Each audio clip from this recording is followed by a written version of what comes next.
Hello and welcome into the Locked On Wolves postcast. Jack Borman and I is going to join me next to talk all about the Wolves' exciting win over the Phoenix Suns. The Locked On Wolves postcast is upcoming next.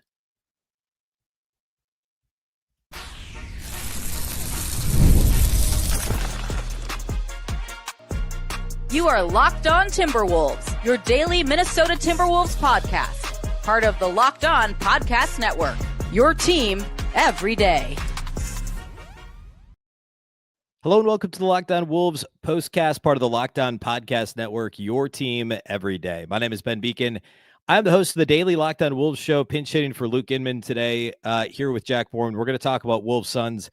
First off, today's episode is sponsored by Gametime. Download the Gametime app, create an account, and use the code LOCKEDONNBA for $20 off your first purchase. All right, so Wolves Suns. This was an incredible game. There's so much to talk about. I think we both had just, even at halftime, like the Wolves were down at halftime.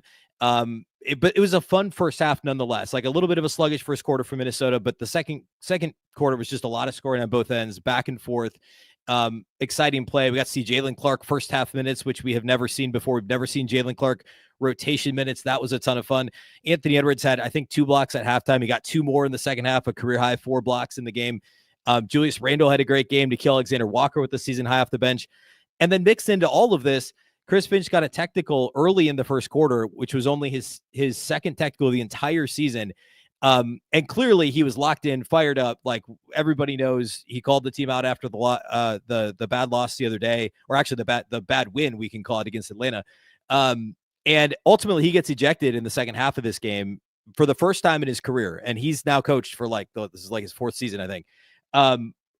Just absolutely lost it. And the officiating was horrible, and we could talk about that, but there's so much to unpack in this game. And now the Wolves have won 4 straight. They're 5 games above 500 for the first time this season. Just a really, really fun matchup and a big win for Minnesota.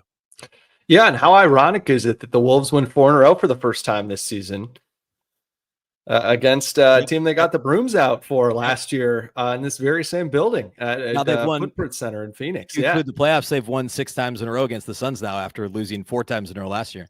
Yes, sir. And I just hope that someone eventually loves me as much as Jaden McDaniels hates Devin Booker, because man, oh man, was that a fun exclamation point on what we watched in this game. Just because Jaden's an all-time needler. He was telling Devin Booker to get out of the building last year in the playoff series multiple times after they got up huge in games 2 and 3.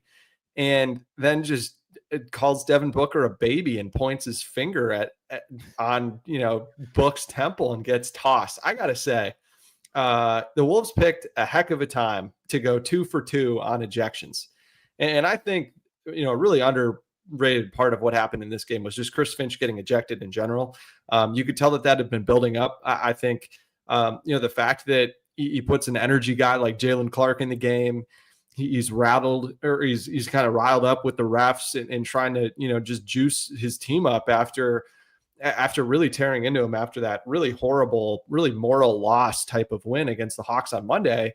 For him to come out and then, make a point and get ejected again, or not again, but just get another technical in the second half, get ejected in that third quarter. I mean, the Wolves were down 72-70 at that point at the 5:07 mark of the third quarter.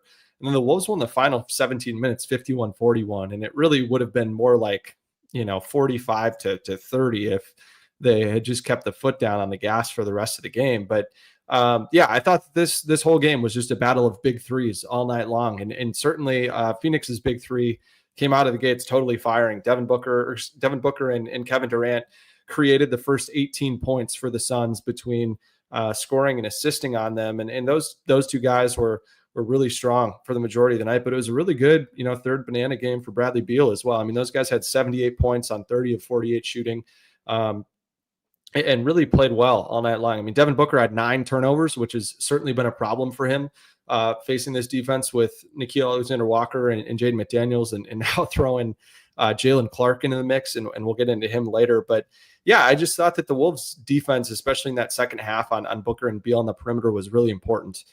They did a really good job of pressing up on them, really ratcheted up the ball pressure in that third quarter. And in the second half, after Booker and Beal combined for 29 points on 12 of 17 shooting in that first quarter, and collectively had 4 turnovers. Then in the second half, they only had 16 points on 5 of 12 shooting and 5 turnovers. So really did a good job of kind of shutting the water off for those two, star perimeter scoring guards. I think, Kevin Durant's going to get his. There were plenty of shots that he made that were just absolutely ridiculous, which is just par for the course with a guy like him. But for those 3 guys to put up 78 points on super efficient shooting and have better than 2-to-1 assist to turnover ratio, and to not even be the best big 3 in the game was super impressive for the Timberwolves. And that big 3 that I'm talking about with the Timberwolves, of course, includes Nickeil Alexander-Walker, along with Anthony Edwards and Julius Randle. Nah was awesome in this game. The Timberwolves created 0 corner 3-point attempts, which I think was just a kind of a canary in the coal mine of their spacing in the first half as a whole. They weren't doing a great job of getting into the middle of the floor and stretching the defense out into the corners. It was really just above the break that they were generating those 3-point looks. But for Nickeil to knock down 3 corner 3-point shots in the second half alone was absolutely huge for this team. Had 11 of his 23 points in the fourth quarter. Made 3 of his 4 threes in the fourth quarter, and all 3 of those threes were huge in terms of them being tide-changing shots. And for Nickeil to make 5 threes tonight on a night where the Wolves only made 13 was absolutely massive, especially filling in for Naz Reid, who did not play tonight because of a flu-like illness bug that's going around the locker room right now. Rob Dillingham was questionable coming into this game, but did end up playing. And that comes after Ant was listed as questionable for that game against Denver over the weekend. And so, I just thought if you could have picked a time for Nickeil to have an awesome offensive scoring game, tonight was that night. For him to have 23 points in 35 minutes was huge. And then, Ant and Julius, for those 2 guys to combine for 61 points. They got to the line a total of 19 times between the 2 of them.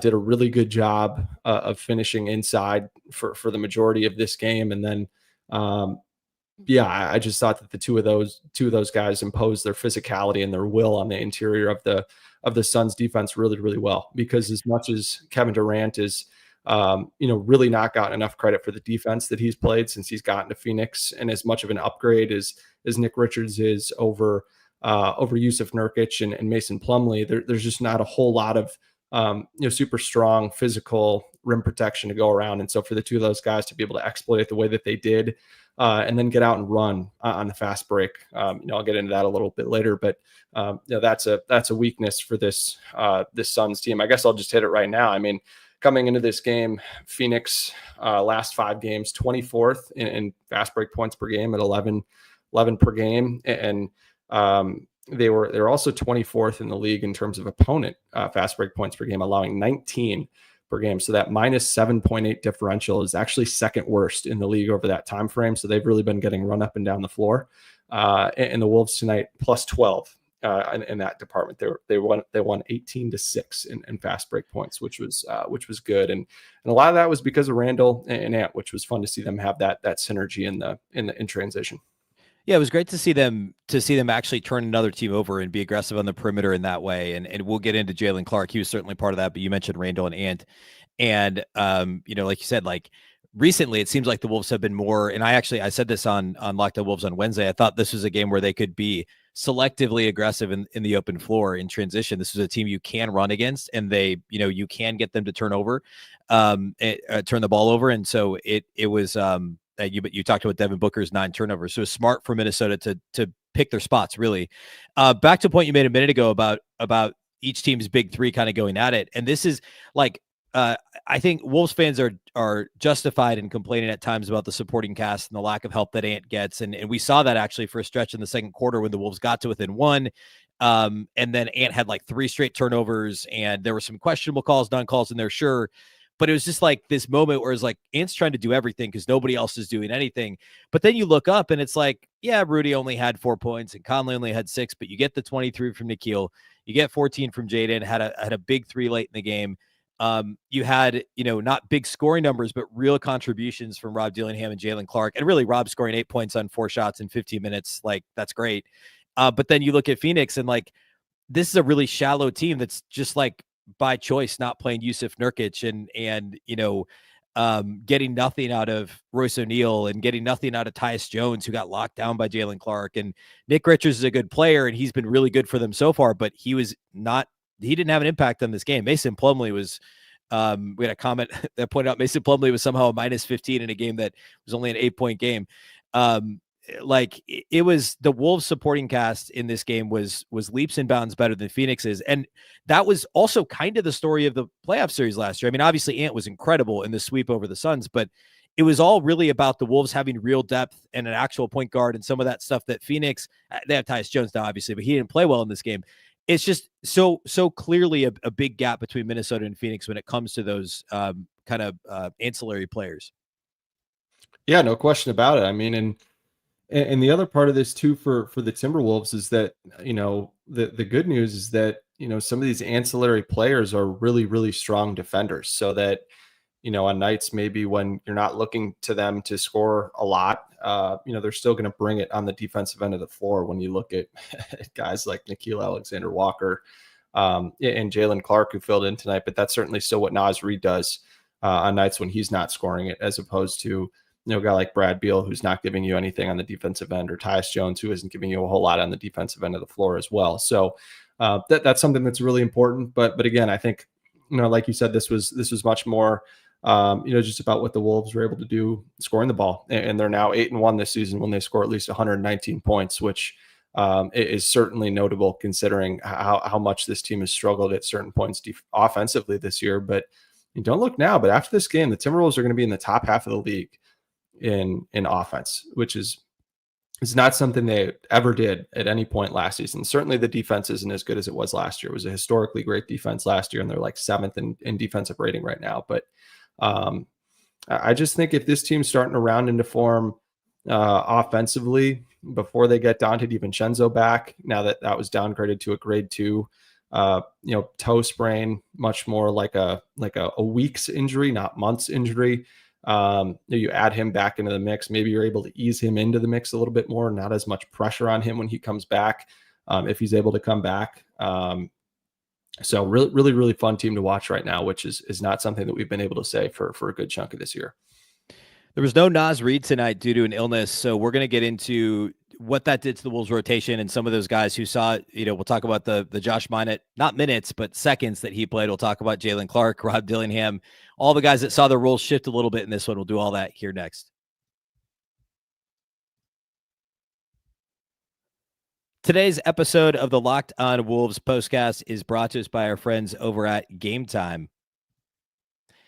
Playoff games, attending any sort of playoff game, NFL playoff games, NBA playoff games, is always an unforgettable experience that brings fans together. I've been lucky enough to attend a couple playoff games for basketball, for baseball, an NFL playoff game a while back, and you can get all those tickets over at Gametime. I know we're down to just the Super Bowl for football now, but any sort of playoff game, any game period you want to attend, you can get your tickets over at Gametime. They have a new feature called Gametime Picks that makes getting tickets for events even easier.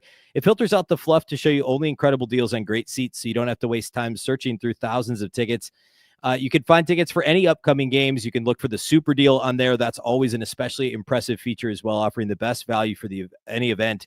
The app's features like seat views before you buy and all-in pricing with no surprise fees at checkout make the experience smooth and reliable. Plus, the on-time ticket delivery and lowest price guarantee will give you peace of mind. Take the guesswork out of buying tickets with Gametime. Download the Gametime app, create an account, and use the code LOCKEDONNBA for $20 off your first purchase. Terms apply. Again, create an account, redeem the code LOCKEDONNBA. That's LOCKEDONNBA for $20 off. Download Gametime today. Last minute tickets, lowest price guaranteed.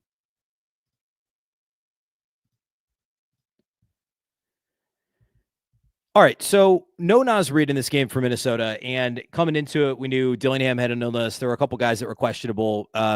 Miraculously, Nickeil Alexander-Walker was fine after what looked like it could have been a really serious injury on Monday. And so the rotation changed just maybe a little bit differently than how we may have expected. What were your biggest takeaways with how Chris Finch, and then also Mike O'Nori after Finch's ejection, handled the Naz Reid-less rotation for the Wolves? Yeah, I thought it was super interesting. First of all, I mean, Mike Honore had to just be thinking, "Oh God, here we go again," with him needing to patrol the sidelines once again in Phoenix, where the scene of the crime took place. And then there was a play. Was it Booker and Conley? It was the same and two Conley guys. almost took Norrie out. Yeah, it was so weird. Exact same two guys, same place, same arena. I'm sure if someone asks Mike about that specific play, he'll have a heck of a one-liner response for that. But yeah, I was really pleased with the way that he handled it. I thought, I just want to highlight, a couple of lineups from this game specifically that I thought were, were pretty impressive in terms of just the shrewdness of how they went about it, especially considering who they were playing in this game. Looking at when Jalen Clark was in the game. So at the end of the second quarter and the end of the third quarter, really the last 5 minutes of each quarter, the Timberwolves had out there Nickeil Alexander-Walker, Jalen Clark, good luck, to opposing guards. And then Anthony Edwards was the 3 in those lineups. Jaden McDaniels was the 4. So those 4 players were at the, in there at the same time to close both the second and the third quarter. And then in the second quarter, it was pretty much, all Rudy Gobert for that stretch at the 5. And then in the third quarter, it was pretty much all Julius Randle at the 5. And I really liked the way that the Timberwolves were able to, make the most out of both of those lineups. I thought that for the most part, in that third quarter, they really did it with defense. And then in the second quarter, they really did it with offense. And then in the third quarter, they really did it with defense, which was fun to see. And you would have thought that maybe those could have been flipped a little bit, just considering that, when you've got Jalen Clark out there as well, like it's probably not going to be, a super pretty, super pretty looking offense. But I just thought that the way that those two guys really hounded Nickeil Alexander-Walker and Jalen Clark out there together really hounded Bradley Beal and Devin Booker was a ton of fun to watch. And then, I just thought that everyone playing around and played really, really aggressive and rotated really well to help protect the rim, which was a joy to see. And I think too, Julius Randle deserves a lot of credit for what he did at the 5 in that third quarter. I thought that, some of his rotations and they even switched at times going 1 through 5 in that lineup in the third quarter. And that allowed the Wolves to force a few more turnovers and get out and run in transition, which was really important to see. I mean, the third quarter specifically held Phoenix to 18 points on 7 of 22 shooting, 32%. And had 6 turnovers. They had 6 turnovers and 7 made field goals in that third quarter. And I thought it had a lot to do with some of the defensive playmaking that the Wolves had there in that third quarter stretch, which was a lot of fun to see. And then, just looking at the rest of this rotation, I mean, only 8 guys played more than 10 minutes. Josh Minot obviously played only 12 seconds. His rotations defensively had been something that Chris Finch had talked about as a reason why he had fallen out of the rotation. Makes a very big mistake on Bradley Beal, gets back cut, gives up an and one, comes back to the bench, looks completely dejected, certainly frustrated, but with the way Jalen Clark played on the defensive end of the floor, I think they're going to probably live with any shortcomings that he has offensively, because he is ready to go as a super impactful defender. And one thing with Jalen Clark too, I tweeted this out, but because it really it stuck out to me in the moment when we were watching. There's about 2 minutes and 15 seconds left on this possession. If anyone wants to go back and watch, 2 minutes, 15 seconds left in the third quarter, when Jalen Clark is matched up with Bradley Beal in the right corner, and you just watch the way that Jalen Clark moves as a defender. I mean, there's certain guys that move just super differently on the offensive end of the floor. It's so smooth. It's so visually appealing, and it looks like they can just get to wherever they're going and get into whatever shot they want. Everything looks like a good shot because it's smooth. The mechanics are great. And you think about guys like Shea, like KD, like Devin Booker, like, Steph, Kyrie, players like that. I mean, Jalen Clark is kind of like that on the defensive end of the floor, and that you watch the way that his feet and his hands and his chest and his arms kind of all work together in such a harmonious way that create just a a super freak on the defensive end of the floor. I mean, this is a guy that won the Naismith National Defensive Player of the Year as a guard at UCLA the last year that he was in Brentwood. So really, really talented defensive player who's plug and play when any of these guys are going to be out. And certainly, I had heard last season, being around the team, that everyone seemed to be a lot more excited about what they'd been seeing from Jalen Clark once he returned to the floor after that Achilles injury. And everyone was kind of saying, oh, well, Leonard Miller seems to be this, he's putting up numbers in the G League, seems to be a guy that would be maybe ahead of him in the pecking order. But everyone was kind of saying, I don't know. You got to keep an eye on Jalen Clark because he's been absolutely killing dudes on the defensive end of the floor in some of these scrimmages in the Stay in Shape League. And you're starting to see why he's got the respect of so many of his teammates because of what he can do on that end of the floor. Yeah. And we talked about him, probably last year on the Minnesota basketball party, that show that we used to do. And I mean, Jalen Clark, I mean, you said he won the Defensive Player of the Year as a guard. And for people that don't know, like, he tore his Achilles like in March of that season at UCLA, and the Wolves still drafted him, mid-second round. And there were people that had, before the injury, a potential lottery grade. Like, there were some draft experts, because he's that good defensively. Like, there's a lot of work to be done offensively. And you mentioned if he's been playing really well, offensively in some of the Stay in Shape games, and they feel like there's some growth there. Great. But like, there's going to be a lot of work to be done there, but just, he's that good defensively. And I was trying to quick pull up some of my notes from when they drafted him, if I can find him. But like, as a prospect, this was a guy who, if he hadn't torn his Achilles, there's no chance the Wolves would have gotten him. And, he's going to have work to do to stay in the rotation for sure. And he still only played 10 minutes in this game, but there's upside there, or not even upside. Like, he already right now is an elite level NBA defender, as you're saying. And there's no reason, like, think back to last year's playoffs, the personnel on the perimeter is effectively the same for Minnesota. Jaden McDaniels and Anthony Edwards and Nickeil Alexander-Walker. And then you add Jalen Clark to the mix. This team still has the ability to be every bit as good as they were last year defensively, even though they haven't been. They're still probably, they're not far off from being in the top 5 defensively. So there's still some upside there for sure. And if, as you said, the Wolves offense is now going to be in the top half of the league, like, there's a lot of things that are kind of falling into place at the right moment of time. And certainly I'm going to talk a lot more on Locked On Wolves about this kind of backcourt of terror that the Wolves can have with Clark and Nickeil and Jaden all out there at the same time. It's just going to be a ton of fun to watch that.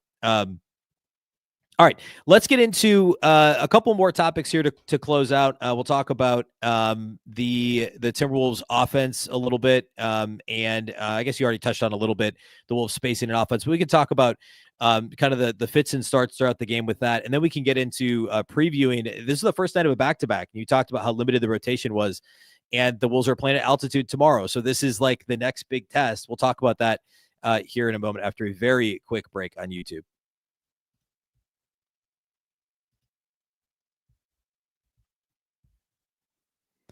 All right. So, anything else you want to hit from this game that stands out from Wolves Suns before we move on to Wolves Jazz that we didn't get to? We mentioned off the top, Ant had 4 blocks, and they were like legit blocks. They were all very impressive. Just a really, other than that like turnover stretch, this was just a great Anthony Edwards game. We haven't even really talked about him because. But actually, in the wake of as bad as he played Monday, and as kind of lackadaisical as some of these performances have been, you said off the top about how much the Wolves clearly get up for this matchup now with the Suns and with Booker, and we know Ant wants to play Durant hard. But like, this was a really good Ant game. Besides that like 2-3 minute stretch in the second quarter, this was the game where he used his frustration and he was like, I'm taking it out in a good way. And somehow didn't get a technical in this game, which shocked me, given as much as he was complaining, and rightfully so.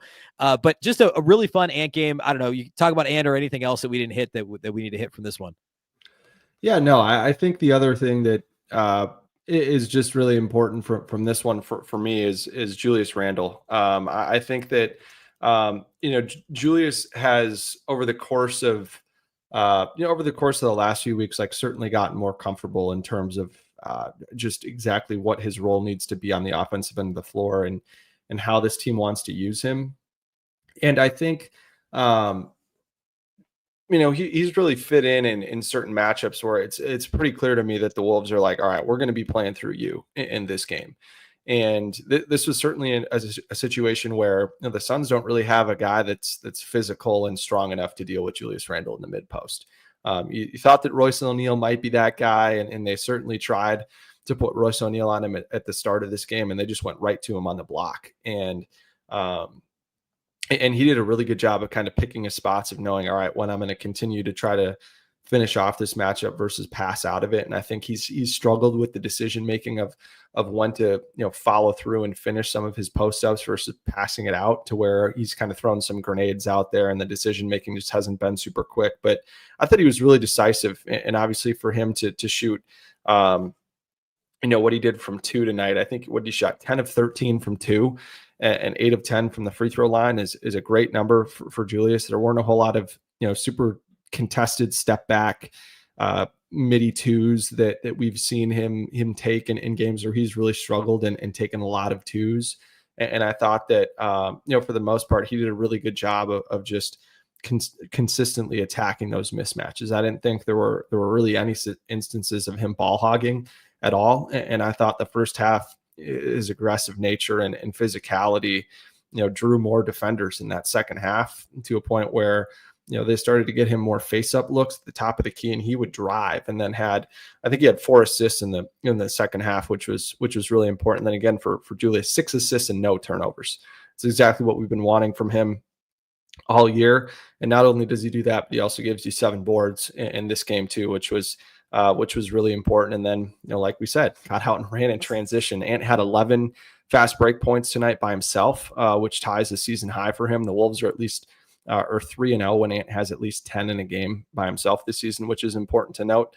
And again, for Ant, it's just the turnovers. I mean, it's just pretty disappointing that we're year 5 now for Ant, and he's still having this problem with just so many just lazy turnovers, where he dribbles the ball off his foot, tries to do too much with the ball, doesn't trust his teammates. There was one that you could certainly pin on Rudy that he probably should have caught. But even then, 6 turnovers, 5 assists, like in a game where you're getting doubled all the time. And he proved all last season in the playoffs that he can get off the ball quickly and make good decisions with the ball. And certainly, he had a trust level with Cat that maybe isn't necessarily there with Randall or with Gobert. But even still, you've got to make the right decision. I think his coaches would be the first to tell him in a film session, like, hey, man, you made the right decision here. We know this isn't your fault, but that's the next step that you're trying to take as a playmaker, and we respect that and appreciate that. But he's just not there yet. And it's like everything with this team on the offensive end of the floor. You've seen the flashes, but they just have to be more consistent if they really want to buy into, what this version of this team could look like. And certainly, all of those things and how many flashes of the good things we've seen, but the lack of consistency with the good things we've seen, was going to make it an interesting next 7 days for Tim Connolly. Yeah, that's true. We don't really have time to talk trade deadline, but the Wolves play the Jazz in Utah at altitude on Tuesday. It's Thursday night. Tonight's Wednesday. And Utah somehow haven't played Utah yet this year. They've made it more than half the schedule without playing somebody in their division, which is so weird. And I did something the other day on Locked On Wolves about how they hadn't played any of the league's worst 3 teams until January. It's just crazy how weird the Wolves schedule lined out. But it's altitude, second night of a back-to-back. Who knows with the illness going through the locker room? Hopefully, maybe Nas plays. We don't know about other guys that have been sick. Now, for Utah, like they've lost 7 in a row, and they've lost 10 of their last 11 games. They're 10-35 on the year. They've got guys in and out of the lineup constantly. Like Lauri Markkanen didn't play against the Warriors the other night, but he played in 3 straight games before that. That was the second night of a back-to-back. So I think he probably plays, but like, I mean, who knows, like who's actually going to be available for them. This is a team that, in short, they're horrific defensively. And it shouldn't be an issue for the Wolves if they make open shots and don't turn it over. Utah's dead last in opponent turnover rate. So that shouldn't be an issue if the Wolves just show up and play anywhere near how they played for the last 3 quarters of this game against the Suns. The one thing on the other end of the floor is Utah does draw fouls and they do get offensive rebounds. And those are areas where the Wolves have gotten lazy at times this year, allowing second chance opportunities and fouling opponents, being lazy, not moving their feet. We saw that the other night against Atlanta. So obviously a game the Wolves should win. I think the FanDuel line's 10.5 right now, or 10.5. Is it 10.5? I think it's 10.5. That feels a little bit high. Maybe I'm wrong. A 7.5. So anyway, it's clearly a matchup that the Wolves should win, but this is like the next test. Like, can the Wolves, nice win on the road, can they come back 24 hours later and get a win that they should get on a back-to-back on the road against a clearly inferior opponent? But what are you looking out for in this matchup? Yeah, interestingly enough, I'm in an 18-team fantasy league. That is a categories league. It's way too many teams. That's a lot. It's an absolute war on the waiver wire to get eighth guys on teams when they become available. And I'll tell you what, man, Isaiah Collier, who is a point guard that the Wolves were in on this draft this last year, certainly was a guy that they were, curious about trading up for if the Rob Dillingham piece didn't work out. Has been, really good for them in extended minutes, especially in games when, the Jazz basically they are not playing Colin Sexton and Keontae George in the same game. That's just, and there's no shot that they're going to play those two guards and Lauri Markkanen and Walker Kessler all in the same game. So it's just been kind of hard to evaluate all of them. But I'll tell you what, Isaiah Collier in the games that Keontae George has missed has looked very competent as a guard, is averaging close to 10 points and 10 assists a game in those games. And Bryce Sensabaugh, a wing for them, has been really competent as a scorer on the wing. So I'm kind of looking at those two guys to see, not only can they put on for my fantasy team selfishly, but are they guys that the Wolves are going to lose sight of and be two guys that are going to really impact this game because they've played really well as the main two guys that have kind of been thrust into the rotation and in spots where they normally probably wouldn't be, and even in certain games that both Collier and George have played, Collier's actually started and George has come off the bench, which is kind of an interesting development for them. So I think certainly the interior piece of this game is going to be totally different depending on whether or not Walker Kessler plays. I think he's questionable tomorrow. But going from Walker Kessler to Micah Potter and Drew Eubanks as your two centers, and maybe Oscar Shibwe as a guy that can come in and just kind of be a force in the offensive glass, but not really a defender at the same level, certainly that Walker Kessler is going to be another big piece. So I think it should be another night where Ant and Julius Randle can be a factor in the paint once again, and then. And, it's a team that has got young guys that are going to turn the ball over. And so I think you got to be ready to get out and run again. And and certainly I think that these guys will be ready to go tomorrow because I want to pull up one tweet here from Chris Hine to finish it. He says, Chris Finch's emotions tonight was apparently a carryover from a diatribe of a film session today. Julius Randle said, quote, "You should have seen him this morning."